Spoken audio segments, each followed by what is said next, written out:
নমস্কার। আজকে আমরা আলোচনা করব কেতু গ্রহের প্রতিকার ক্যাটসাই। দেখুন, ক্যাটসাই হচ্ছে এরকম দেখতে। এই যে ক্যাটসাইয়ের মধ্যে যে এই সুতার মতো ভাব আছে, এটা যত সুন্দর হবে তত ক্যাটসাই ভালো হবে। এই ক্যাটসাই সুতার মতো যে ভাবটা, তাহলে এই রত্নটা হচ্ছে কেতু গ্রহের খুব প্রিয় রত্ন। যাদের জন্ম 7, 16 এবং 25। 7 মানে 7 হচ্ছে কেতুর সংখ্যা, 1 হচ্ছে 7, আর হচ্ছে 16 মানে 1 + 6 সমান হচ্ছে 7, আর হচ্ছে 25 তারিখে জন্ম 2 + 5 সমান 7। তাহলে 7 তারিখ, 16 তারিখ এবং 25 তারিখে যাদের জন্ম তারা এই রত্ন করলে উপকার পাবেন। আর কারা পাবেন?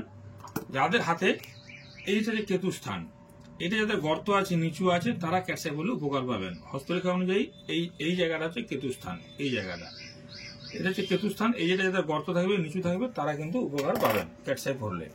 জন্ম ছক অনুযায়ী এই মেষ থেকে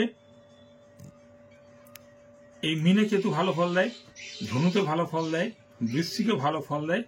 এই জায়গাগুলো বা কেতু যদি মিথুনে থাকে বা কর্কটে থাকে, সিংহে থাকে, কন্যায় থাকে, তাহলে কিন্তু ক্যাটসাই পড়া যায়। যে কোনো লগ্নের ক্ষেত্রে 1, 4, 5, 9, 10 এই ভাবগুলো যদি কারো লগ্ন থেকে, ধরুন লগ্নে থাকলে পড়তে পারবে চতুর্থে, পঞ্চমে, নবমে, দশমে। যদি কেতু থাকে তাহলে তারা ক্যাটসাই পড়তে পারেন, যদি তাদের ক্যাটসাই নিচস্ত বা দুর্বল হয়। আর ধরুন কারো মকর লগ্ন, তাহলে মকর লগ্ন হলে লগ্নপতি লগ্নে কেতু থাকলে ক্যাটসাই পড়া যাবে। আবার পঞ্চমে, চতুর্থ থাকলে পড়া যাবে, পঞ্চমে থাকলে পড়া যাবে, এবং নবমে থাকলে পড়া যাবে, দশমে থাকলে পড়া যাবে, এবং এইগুলো। আর এমনিতেই 3, 6, 11 এই স্থানগুলোয় কেতু এমনিতেই ভালো ফল দেয়। তৃতীয়, ষষ্ঠম এবং একাদশ স্থানে কেতু এমনিতেই ভালো ফল দেয়। সেক্ষেত্রে কিন্তু পড়ার দরকার নেই। ক্যাটসাই কিন্তু অনেকগুলো কালারের হয়। যখন এটা গ্রিন ক্যাটসাই হবে তখন হচ্ছে বুধ কেতু, যখন এটা হলুদ ক্যাটসাই হবে তখন হবে বৃহস্পতি কেতু, যখন অ্যাশ কালার হবে তখন হবে শনি কেতু, যখন সাদা টাইপের হবে তখন হবে চন্দ্র কেতু। এইভাবে আমরা ক্যাটসাই প্রতিকার করে থাকি। তো ক্যাটসাই আপনারা কিভাবে পড়বেন? সকাল 6টা থেকে 7টার মধ্যে অথবা সন্ধ্যা 8টা থেকে 9টার মধ্যে পূজাটা করবেন। পূজার জন্য যেগুলো লাগবে সেগুলো হচ্ছে একটা সাপের মূর্তি, একটা পেতলের প্লেট, লাল কাপড়, কিছু ছোলা, চন্দন, কুমকুম, দই আর অল্প চিনি। তাহলে এখানে কি করবেন? একটা পেতলের প্লেটের উপরে একটা লাল কাপড় পেতে দিবেন, তার উপরে ওই সাপের মূর্তিটা বসাবেন। আর আংটিটা কি করবেন? শুদ্ধ পরিষ্কার জলে ধুয়ে নেবেন, তাই চন্দন আর কুমকুম লাগিয়ে ফোঁটা দিবেন, দিয়ে লাগিয়ে কাপড়ের উপরে, ওই কাপড়টার উপরে রাখবেন।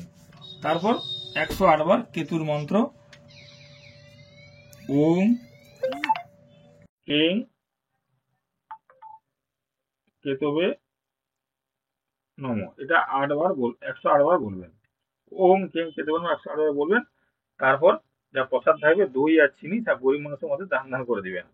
দিয়ে এই ক্যাটসাই পড়বেন, উপকার পাবেন। যদি লগ্নে কেতু থাকে, তার লগ্নে কিন্তু শত্রুতা বৃদ্ধি করে। চতুর্থে কেতু বাস্তু কেতু প্রেমের জায়গায় ডিস্টার্ব করে। আর ষষ্ঠে কেতু থাকলে ঋণ ধার করায়, শত্রু বৃদ্ধি করে। সপ্তমে কেতু বিবাহিত জীবনে তৃতীয় জনের প্রবেশ ঘটায়। অষ্টমে কেতু আইনি ঝামেলা ঝঞ্ঝাট দেয়। নবমে কেতু ভাগ্যস্থানে ভাগ্য ছাড় দেয় না বা উচ্চশিক্ষায় রেজাল্ট খারাপ করে। দশমে কিন্তু কর্মক্ষেত্রে বারবার পরিবর্তন, কর্মক্ষেত্রে ভালো হয় না। একাদশে কিন্তু ভালো ফল দেয়। দ্বাদশে কিন্তু খরচ বৃদ্ধি করে বা বিবাহিত জীবনে কিছু ডিস্টার্বেন্স নিয়ে আসে। এইভাবে যদি আপনারা ক্যাটসাই পড়েন, যদি কারো কেতু খারাপ থাকে, তাহলে এই ক্যাটসাই পড়লে আপনারা অবশ্যই উপকার পাবেন। নমস্কার।